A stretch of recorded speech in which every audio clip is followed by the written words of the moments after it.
Okay, I've got a really big show for you guys tonight. I'm really excited because Friday was the 8th of March. So, as if that weren't excitement enough for me, the 8th of March, International Women's Day, my favourite day of every year.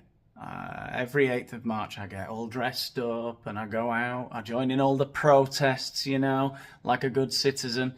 I commit random acts of vandalism and violence. So I was already really excited. In fact, I was so excited I got the date wrong. I dropped my kids off at school with my pussy hat and everything, and it was bloody Thursday. It was the 7th of March, Boy, was my face red. But anyway, on Friday, when it was actually the 8th of March, I was there, daubing the town hall in red paint, shrieking at all the passers-by. And then I looked at my phone when I was having a little break from all the fun. I looked at my phone, and on X I started seeing all these clips of Meghan Markle at some thing called South by Southwest Festival in Austin, Texas. And I thought, bloody lucky Austin, Texas. First Joe Rogan's mothership, now Meghan Markle at South by Southwest. But I assumed it would just be, a 1-minute clip, like the thing that people were sharing. They were sharing these little 1-minute clips, and I kept seeing another one, and they were all different. And I thought, I have to go and check this out. She spoke for hours at South by Southwest. This was Meghan Markle, the Meghan Markle Manifesto. And I don't think I've ever been happier. It was just the stars really aligned for me on Friday. And now they have for you, because you're here and you're going to see some of the greatest content you've ever seen in your life. This is going to be a few videos long, I think. I don't know what even to focus on. There's so much. I think each video is going to be Meghan Markle on this, Meghan Markle on that. We'll change the topic for every video, I think, because it's just unbelievable. Some of the stuff she says. And the other women that are with her are actually even worse than her.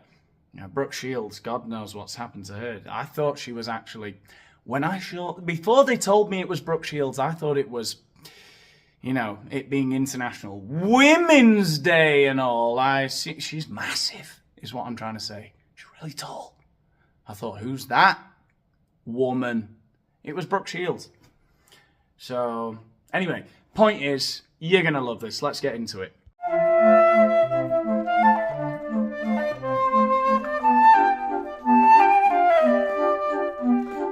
Oh, Daniel Boland, this is a heavy hitter. Do you guys know who this is? In a lot of our fields, whether that's media, entertainment, or the movies, women's representation still falls short.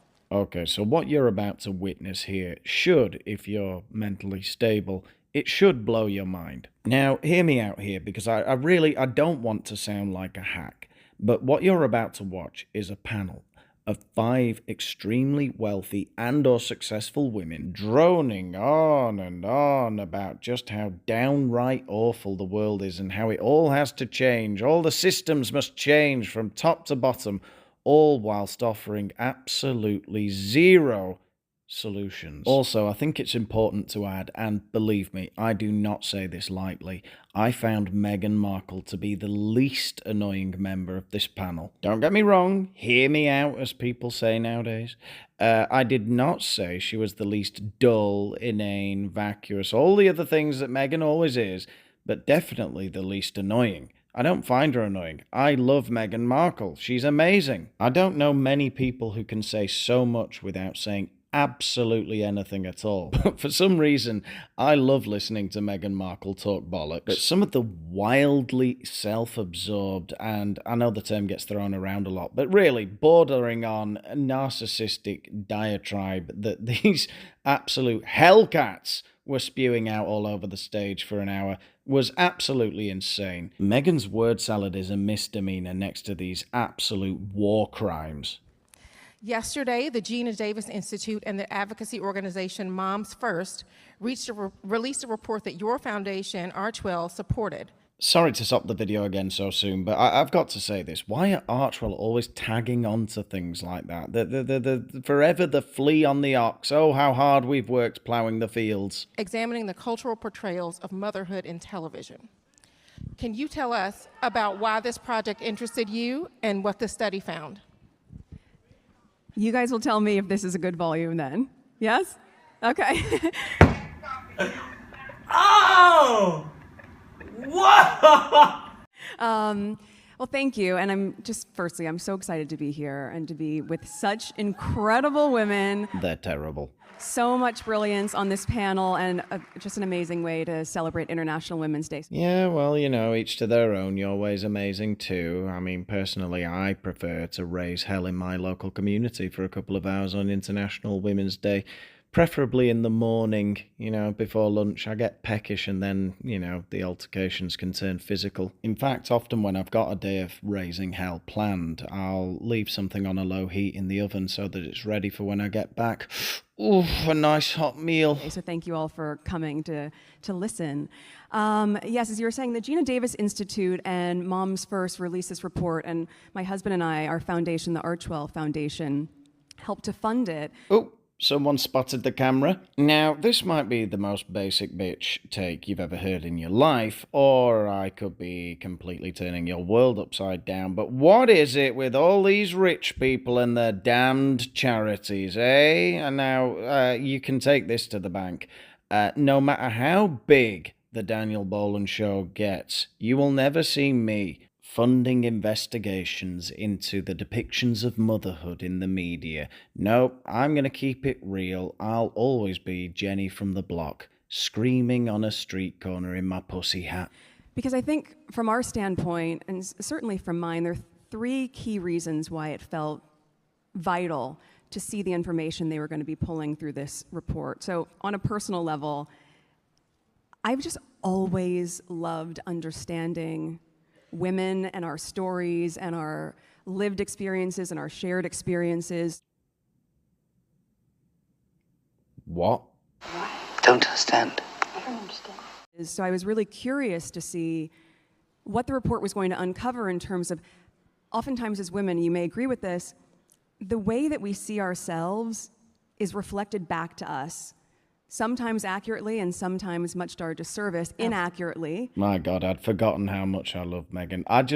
When she gets into her stride like that and she surprises herself with the words that come out of her mouth. Sometimes accurately and sometimes, much to our disservice, inaccurately in what we see in media. So hopefully all of you knuckle-dragging peasants are following what the rich lady is saying. But sometimes the way you see yourself is reflected back at you through media, sometimes accurately and sometimes in a way that does a disservice to the way you see yourself, inaccurately. And so to be able to have the findings to uncover what we can do to propel that, to make sure women are really feeling seen. You see what I mean about all these shady charities? Who on earth, honestly, makes it their life's mission? Who funds investigations with money that isn't being laundered to find out how women perceive themselves and if media is reflecting it accurately or inaccurately? Can you imagine Bob Geldof getting on the telly? Get on the phones. Give us your money. Now there are women all over the world as we speak having their image of themselves being reflected back to them inaccurately. To make sure women are really feeling seen in a way that is reflective of who and how we are and how we move through the world felt important. Ooh, there's a turnip phrase I don't like. It really makes the hairs on the back of my testicles stand on end. When people talk about how they move through the world, it always, for some reason, it conjures up an image of like a fish swimming through water or something. I don't understand. I understand figurative turns of phrase are necessary every now and again. But we can't keep talking like this all the fucking time. It's insufferable. I mean, please, if anyone can tell me in the comments, how do you move through the world? Do you slither? Do you slime down the road like a giant gastropod?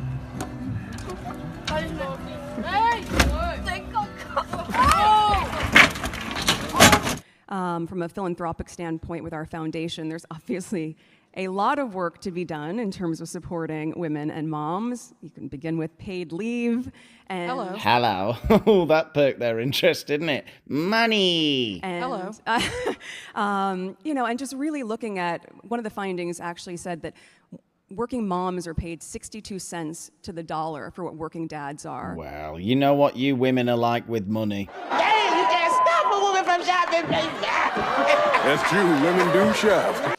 And it's almost feeling punitive at a certain point when you're a mom and you're juggling so much and carrying so much and you want to be supported in the best way possible. Now, I might be a bit slow, but we seem to have moved on to the gender pay gap now, and I'm not entirely sure why, because I thought that the study that Archewell Co. had something to do with was about women's perceptions of themselves and whether media depictions accurately reflected back to women their depictions or their perceptions of themselves. Which is confusing enough as it is, to be honest. So it's those reasons that, we have a production company, and as we build out our slate and have projects that we're doing, or with podcasting as well, to ensure that we are responsibly filling in the roles of moms and women to be reflected in a way that's accurate. So this report, I think, is really valuable, and just proud we could support it. Well, that sounds fascinating, Megan. I am going to cover the entire hour-long panel show in my coming videos, but that's about all I've got time for tonight. I'm looking and feeling like a disheveled baby owl. It's time for me to go to sleep. Anyway, if you've enjoyed the video, hit the like button and subscribe if you haven't already. What are you doing with your life? Leave a comment. Tell me what you thought about the video. No death threats, mind, please. That's a line we don't cross on the Daniel Boland show. And of course, if you want to help out with the channel even further, click on the Patreon link under this video in the description. It'll be there, right? We've got 5 exclusive videos on my Patreon channel, and I think they're really good, but I guess you'll never know if you don't go there and help out with the channel. Anyway, thanks for watching. I'll see you in the next one. Cheers! Toast with our toast. It's really good.